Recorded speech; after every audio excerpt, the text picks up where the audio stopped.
I always believed life was a game, and I was its undefeated champion. Business, women, power. It was all under my control.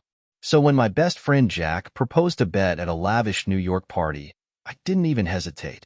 "Lucas," Jack smirked, raising his glass of champagne, "I want to see if you're as invincible as you think. I'll bet you $1 million you wouldn't have the guts to marry a woman who's nothing like your usual type." His words caught me off guard. I was known for dating the most stunning women, the kind who turned heads wherever they went. Marrying someone who didn't fit that mold seemed absurd. "And what's the catch?" I asked, raising an eyebrow. Jack leaned in, his grin mischievous. "You have to stay married to her for 6 months. No cheating, no loopholes. 6 months, Lucas. Do you think you can handle it?" The challenge intrigued me. It wasn't about the money. I didn't need it. It was about proving I could win, as always. I accepted without hesitation, confident that I could handle anything thrown my way. Days later, I received the details. Her name was Khloe Richards. She was nothing like the women I was used to. Confident, strong-willed, and fiercely independent. She didn't care about wealth or appearances, which only made her more intriguing. When we met at a high-end restaurant, she walked in with her head held high, exuding confidence that immediately caught my attention. "You must be Lucas Marshall," she said directly as she sat down. "And you must be Khloe Richards," I replied with a polite smile, extending my hand. She hesitated for a moment before shaking it firmly, her grip surprising me. "I know why we're here," she began, her tone blunt. "I know about the bet, the terms, and the conditions." Her candor threw me off, but I quickly recovered. "And yet you agreed to meet," I said, genuinely curious. "Why?" Khloe paused, her sharp gaze unwavering. "Let's just say I have my reasons.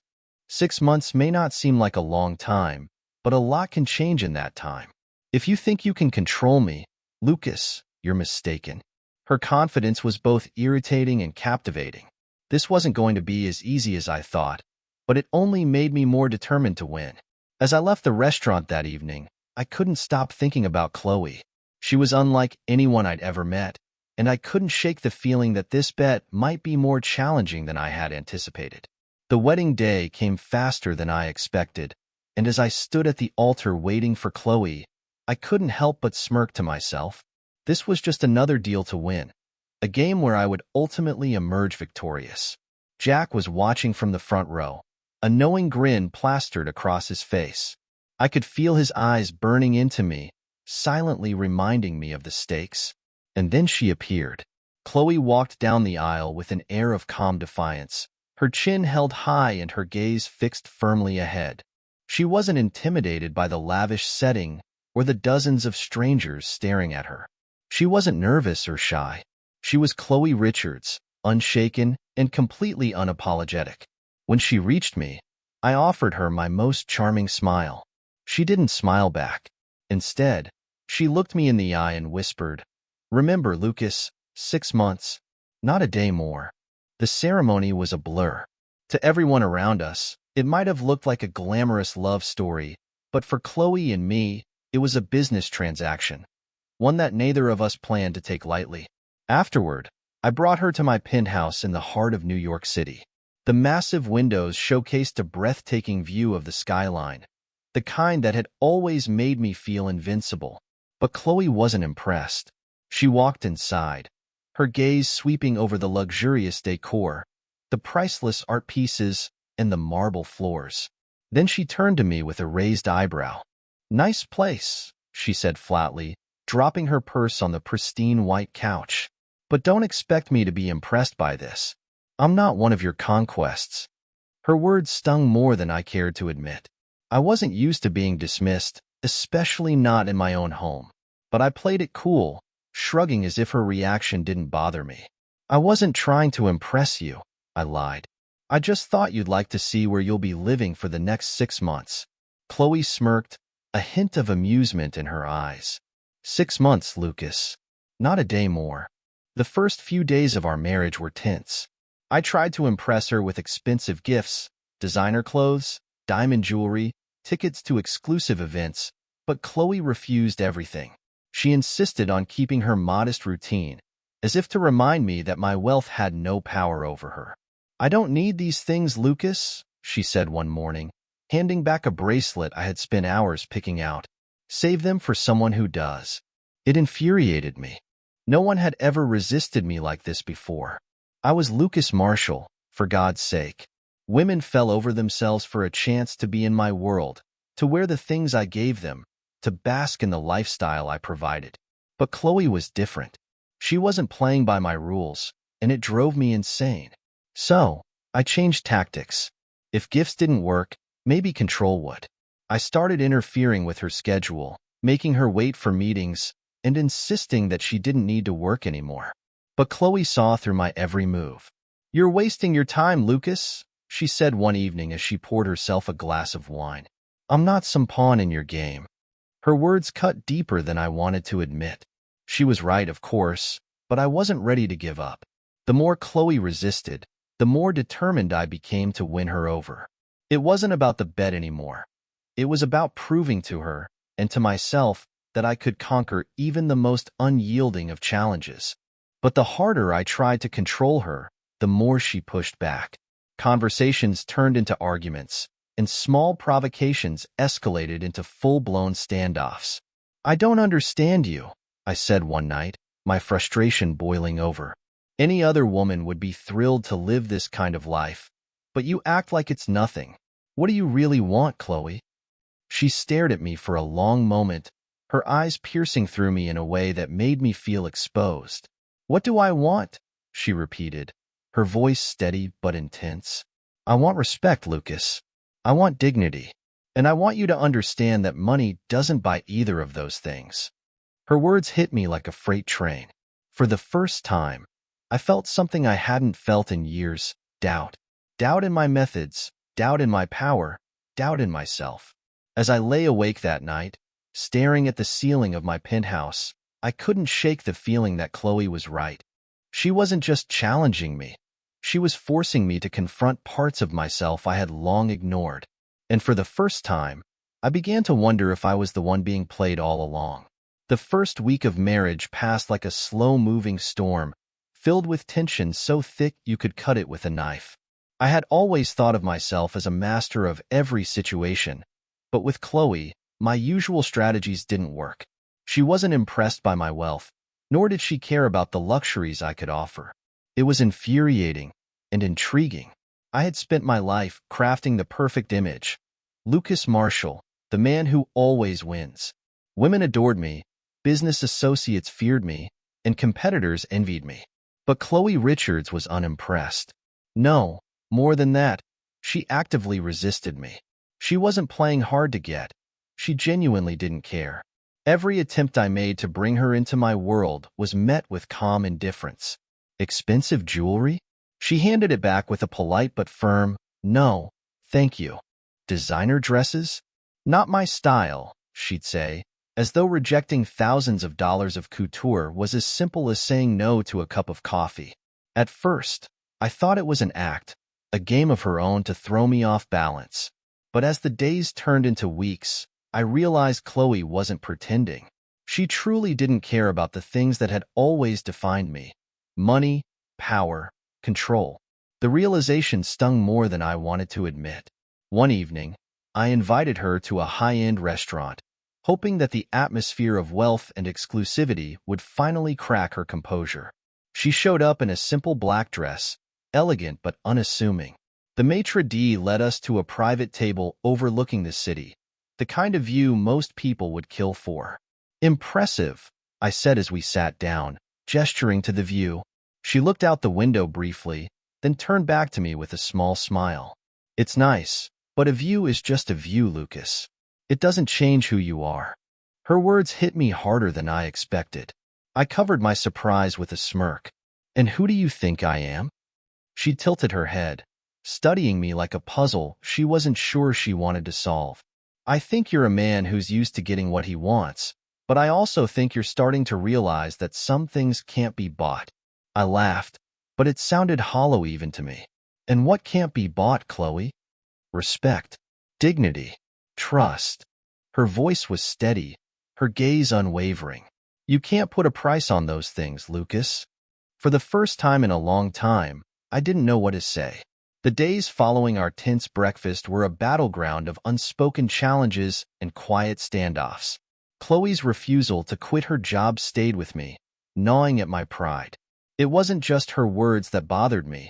It was the way she dismissed my offers, as though my wealth and power were irrelevant.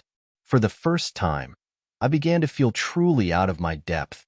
To regain control, I doubled down on my tactics. I started manipulating her schedule, ensuring important calls were accidentally missed and rearranging her meetings under the guise of being helpful. I even offered her a role at one of my companies, thinking she'd appreciate the opportunity to work with me. But Khloe saw through it all. "I don't need your charity, Lucas," she said one evening, her voice calm but firm. "I have my own career, my own goals, and I won't let you take that away from me." Her words were a slap in the face, but what stung more was the unwavering conviction in her tone. She wasn't fighting me out of stubbornness. She was fighting to protect something I hadn't yet understood. At home, the atmosphere grew colder. I tried to engage her in conversation, to charm her the way I had charmed countless others before. But Khloe wasn't like anyone I'd ever met. One night, after a particularly frustrating day, I found her sitting on the balcony, a book in her hands and a blanket wrapped around her shoulders. The city lights reflected in her eyes, making her look both distant and impossibly close. "Do you always read out here?" I asked, stepping onto the balcony with a glass of scotch in hand. She glanced up, her expression neutral. "Sometimes. It's quiet here." I leaned against the railing, trying to appear casual. "You know, I could get you a library of first editions if you're into books. Anything you want." Khloe closed her book and set it on her lap, her gaze meeting mine with a calm intensity that unnerved me. "Why do you think everything has to be about what you can give, Lucas?" Her question caught me off guard. "What do you mean?" "You always try to fix things with money, with gifts, with grand gestures," she said, her voice soft but steady. "But sometimes, people just want you to listen, to understand, not to throw things at them and hope it fixes the problem." I stared at her, unsure of how to respond. No one had ever spoken to me like that before. Not in business, not in my personal life. "Maybe I'm not good at that," I admitted after a long pause. Khloe tilted her head slightly, as if considering my words. "Maybe it's time you learned." Her honesty was disarming, and for the first time, I felt a crack in the armor I had spent years building. In the days that followed, I tried to heed her words. I stopped interfering in her schedule, stopped trying to control every aspect of her life. Instead, I watched and listened, observing the way she moved through the world with quiet determination.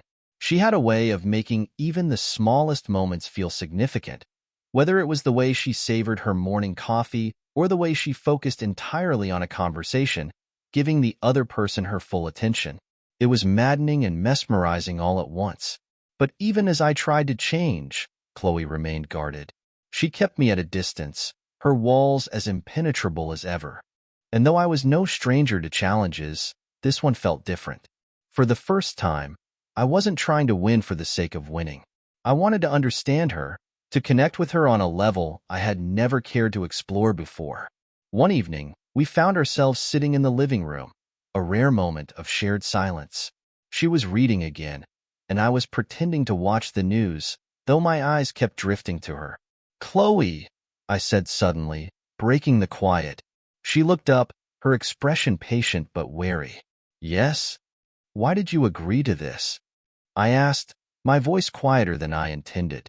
"This marriage, this whole arrangement. Why?" Khloe set her book down, her gaze meeting mine. For a moment, I thought she might brush off the question, but then she sighed and leaned back in her chair. "I told you before, I have my reasons," she said, her voice steady. "And what are they?" I pressed, unable to hide my frustration. "You don't care about the money or the lifestyle. So why?" She hesitated, her eyes searching mine as if deciding whether or not to let me in. Finally, she spoke. her words measured but heavy with meaning. Because sometimes, Lucas, you have to face the things you've been running from. And sometimes, the only way to do that is to stand right in the middle of them. Her words left me speechless, their meaning just out of reach but powerful enough to unsettle me. As she picked up her book and resumed reading, I realized that Khloe wasn't just a challenge. She was something far more complicated and far more important than I had ever anticipated. And for the first time, I began to wonder if I was truly prepared for what lay ahead. Days turned into weeks, and while the tension between Khloe and me never fully disappeared, it began to evolve into something I couldn't quite name. She still resisted my every attempt to impress or control her, but there was a subtle shift in the air, a crack in the wall she had built between us. It wasn't much, but it was enough to keep me trying. I stopped with the grand gestures and instead focused on the little things. I noticed how she liked her coffee, black, no sugar. I noticed how she always lit a small candle on the kitchen counter while reading her emails in the morning. I even noticed the way her lips curved into the faintest smile whenever she saw fresh flowers, though she never said a word about them. One evening, after a particularly long day at work, I decided to take a different approach. I bought a bouquet of lilies, simple but elegant, and left them on the kitchen table without a note. It was uncharacteristic of me, a gesture with no strings attached, and I wasn't sure how she'd respond. When Khloe returned home that night, I watched from the corner of the living room as she stopped in her tracks at the sight of the flowers. She didn't smile, but she didn't ignore them either. Instead, she picked up the bouquet, held it for a moment, and placed it carefully in a vase. It was a small thing, but it felt like a victory. Later that week, I came home to find her sitting on the balcony again, the same blanket wrapped around her shoulders, a cup of tea in her hands. The city lights reflected in her eyes, but there was a faraway look on her face, as if her mind was somewhere else entirely. "May I join you?" I asked hesitantly, not wanting to disturb her. She glanced at me, then nodded. "Sure." I sat down beside her, the silence between us surprisingly comfortable. For a while, neither of us spoke, content to simply watch the city below. "Why do you always sit out here?" I finally asked, breaking the silence. She took a sip of her tea before answering. "It's quiet. Out here, it's just me and my thoughts. No expectations, no noise." I nodded, unsure of how to respond. I wasn't used to quiet. My life had always been a whirlwind of deals, parties, and endless activity. Silence, to me, felt like a void. But sitting here with Khloe, I began to understand its appeal. "Do you ever regret agreeing to this?" I asked, surprising even myself with the question. She turned to look at me, her gaze calm but piercing. "No," she said simply. "Why not?" "Because sometimes you have to face the things that scare you," she replied, her voice steady. "And sometimes that means stepping into the unknown, even if it's uncomfortable." Her words hung in the air, heavy with meaning I couldn't fully grasp. I wanted to press her, to ask what she meant, but something in her expression stopped me. Instead, I nodded and let the conversation fade into the night. As the days went on, I found myself growing more and more fascinated by Khloe. She was a mystery I couldn't solve, a puzzle with pieces that refused to fit together. And yet, the more I tried to understand her, the more I realized how little I truly understood about myself. One evening, I came home late from a business meeting, expecting to find Khloe already in bed. Instead, I found her in the living room, surrounded by papers and books. "What are you working on?" I asked, leaning against the doorway. She didn't look up. "A project for work. Anything I can help with?" Her eyes finally met mine, and for the first time, I saw something softer in her gaze. "Not unless you suddenly became an expert in nonprofit management." I smiled, taking a step closer. "I could try."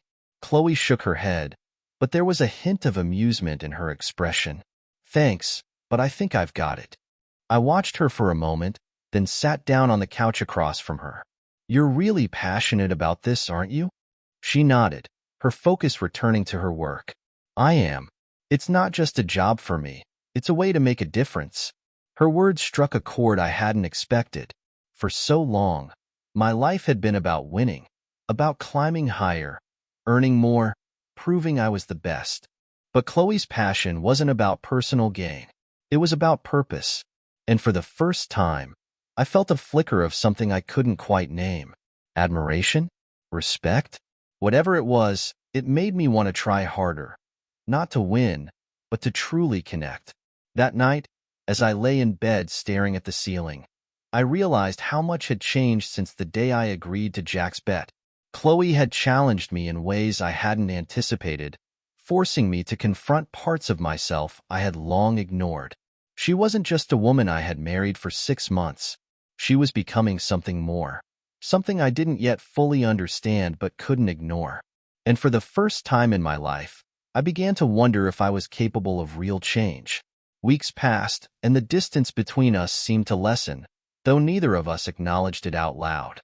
The tension that once filled the air was replaced by a cautious truce, an unspoken understanding that neither of us was quite the same as when we started. But the truth was, I wasn't sure what was happening to me.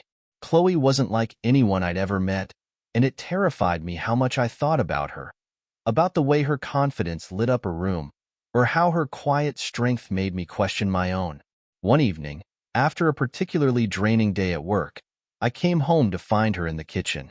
She was stirring something on the stove, the warm aroma of spices filling the air. "You cook?" I asked, surprised. I'd never seen her in the kitchen before. She glanced at me over her shoulder, a small smile playing on her lips. "I do a lot of things, Lucas. You just don't notice." Her words stung, but I knew they were true. For so long, I had been so wrapped up in myself, in the bet, in trying to control the narrative, that I hadn't truly seen her. "What are you making?" I asked, leaning against the counter. "Something simple," she said, not looking up. "It's a recipe my mom used to make." I hesitated, unsure of how to respond. Her mention of her mother was the first glimpse she'd given me of her past, and I didn't want to ruin the moment. "Do you need help?" I offered. Chloe paused, then turned to face me, her eyes searching mine. "Are you serious?" "Yes," I said, and for once I meant it. She handed me a cutting board and a knife. "Chop these," she instructed, placing a handful of vegetables in front of me. For the next hour, we worked side by side in the kitchen. It was the first time we had done something together that didn't feel forced, and I found myself enjoying it more than I expected. When we finally sat down to eat, I couldn't help but feel a sense of accomplishment, not from the meal, but from the fact that Chloe had let me into her world, even if only for a little while. Later that night, as we sat on the couch with our plates, I decided to ask her the question that had been on my mind for weeks. "Chloe," I began, my voice careful, "why don't you ever talk about your family?" Her fork paused midair, and for a moment, I thought she might shut me out. But then she set her plate down and sighed. "My family isn't something I like to talk about," she said softly. "Why not?" I pressed, though I tried to keep my tone gentle. She hesitated, her hands fidgeting with the edge of her sleeve. "Because it's complicated," she admitted. I waited, giving her the space to decide if she wanted to say more. Finally, she spoke, her voice quieter than I'd ever heard it. "My dad was a good man," she said, her eyes fixed on the coffee table. "He worked hard, always did his best to provide for us. But things fell apart when his business failed." I felt a pang of guilt at her words, though I didn't fully understand why. "What happened?" Chloe's gaze flickered to mine, and there was something in her eyes I couldn't quite place, something heavy and painful.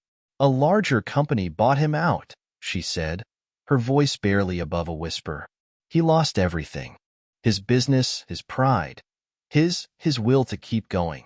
Her words hung in the air like a dark cloud, and I felt a strange sense of unease settle over me. "I'm sorry," I said, though the words felt hollow. Chloe nodded, but there was no forgiveness in her expression. "It is what it is," she said, standing up and taking her plate to the sink. "Some things you can't change."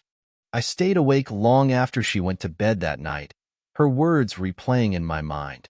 There was a part of her story she wasn't telling me, a deeper wound that she kept hidden. And though I didn't understand it yet, I knew it was connected to me in a way I couldn't ignore. Over the next few days, I found myself paying closer attention to her. I noticed the way she avoided certain topics, the way her smile never quite reached her eyes.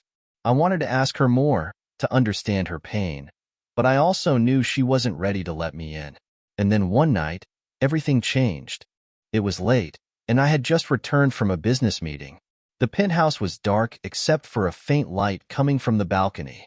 I stepped outside and found Khloe standing there, her arms wrapped around herself as she stared out at the city. "Can't sleep?" I asked, joining her.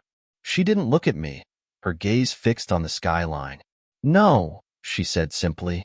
We stood in silence for a while, the cool night air wrapping around us. Finally, she turned to me, her expression unreadable. "Lucas," she said, her voice steady but laced with an edge I couldn't ignore, "do you ever think about the people your decisions affect?" Her question caught me off guard. "What do you mean?" "I mean," she said, her gaze piercing, "when you make a deal, when you win, do you ever think about who loses?" I opened my mouth to respond, but the words caught in my throat. For the first time, I didn't have an answer. Khloe nodded, as if my silence was all the confirmation she needed. "That's what I thought." She turned back to the city, her shoulders tense, and in that moment, I realized something I hadn't before. Khloe wasn't just resisting me out of stubbornness. She was fighting for something far deeper, far more personal than I had ever imagined. And for the first time, I felt the weight of the damage I had done, not just to her, but to others like her. I didn't know it then, but that moment was the beginning of the end. The air between Khloe and me felt heavier after that night on the balcony. Her words lingered, unsettling me in a way I couldn't quite shake. For the first time in years, I began to question the life I had built, the decisions I had made, and the people I had stepped on to get here. Days passed, and though Khloe and I shared the same space, it felt like we were living in different worlds.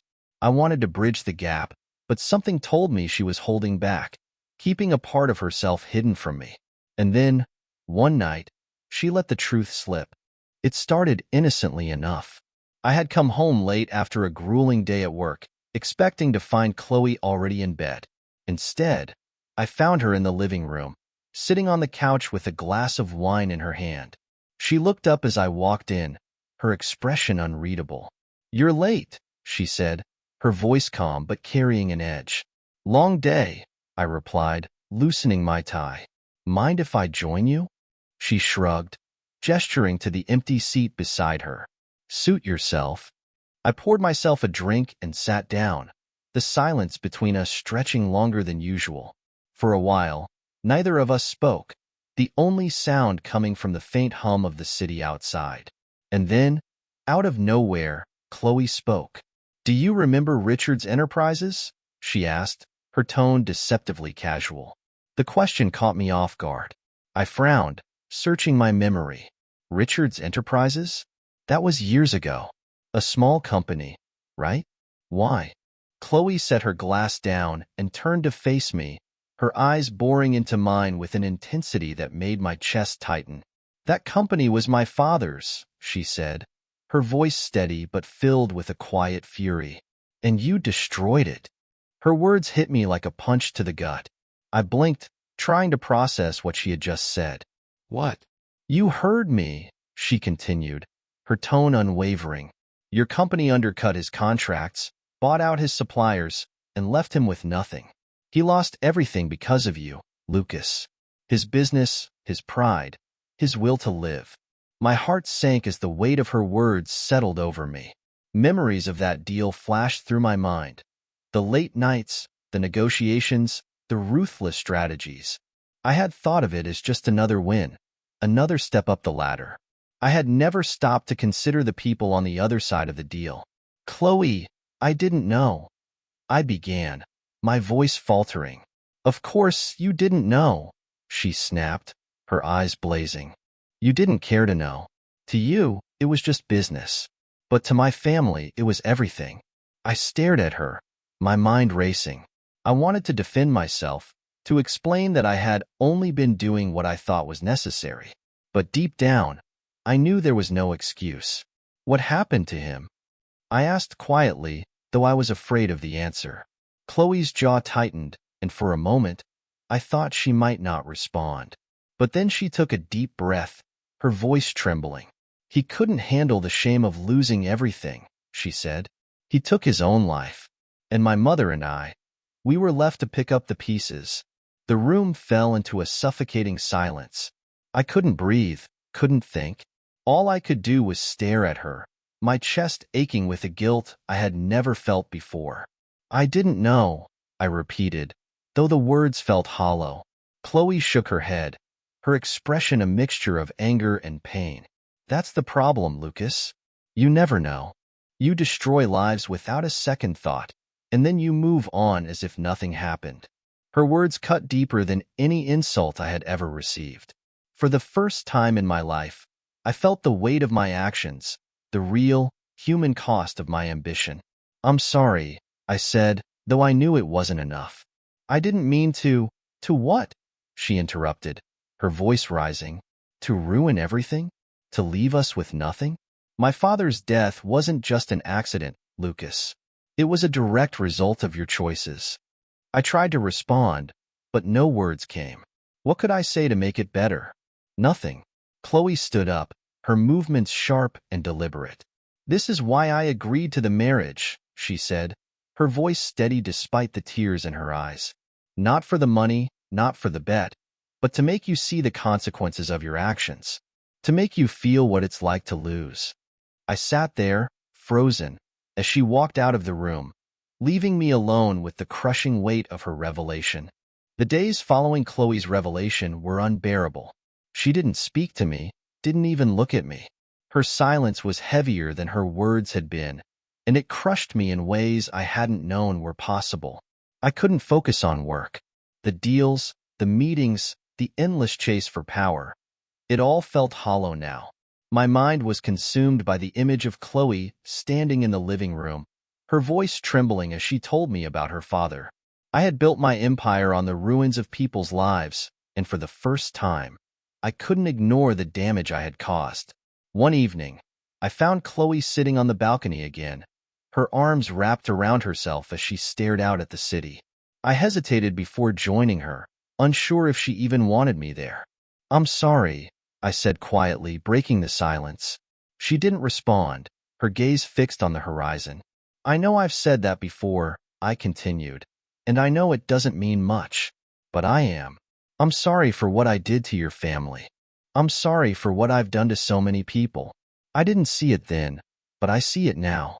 Khloe turned to look at me, her expression unreadable. For a long moment, she said nothing, and I braced myself for her anger, her disdain. But instead, she sighed and shook her head.